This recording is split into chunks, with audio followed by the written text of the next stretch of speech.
We've got a fiscal problem at all levels of government in this country. And the sooner we deal with our fiscal problems on spending, the better off everybody's going to be. The less draconian the kinds of reforms will be needed down the road. That's why we got to get at the root cause of our spending problems in the federal government, state government, local governments.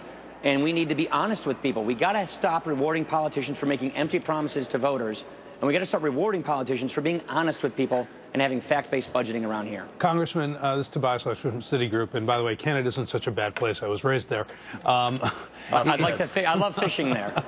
I would just ask the question where you talked about that, putting aside neo-Keynesian, people, realize it's an urgent issue, and certainly healthcare, which you've talked about through Obamacare, but generally speaking, if you look at the Medicare, Medicaid kind of numbers, they're just terrifying as you go down the next 10, 20 years. That's right.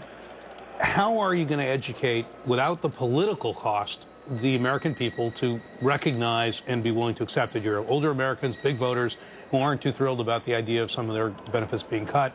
You've got young Americans who don't want to lose their future benefits. Right. You've got a whole host of constituents around the country who probably need to be educated in a way that allows you to do politically what needs to be done. So we realize we're probably going to walk into some political issues. But that should not stop us from doing what we think is the right thing. I'd say 2 points. Number one, seniors will get benefit cuts if we don't fix these programs, if we don't put them on a sound financial footing. If we do nothing, that means cuts will happen to current retirees. More to the point, future generations will not have these programs for them like they're designed today because they're going bankrupt. So the smart, right, moral thing to do is protect these programs for those in and near retirement. If we act now, we can do that. And then reform them for future generations so they actually have programs they count on when they retire.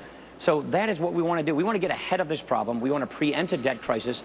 We don't want to delay and then have European austerity where you're cutting current seniors, raising taxes on current job creators. We want to get ahead of this debt crisis, reform these entitlement programs, and doing it now means we can do it in a very phased and gradual way where you can protect people in and near retirement from any changes and have smart reforms going forward so younger generations actually have health and retirement systems they can count on that are going to be safe and solvent when they retire. That's the smart thing to do. And yes, we will be demagogue for proposing that. Yes, we will walk into a political buzzsaw.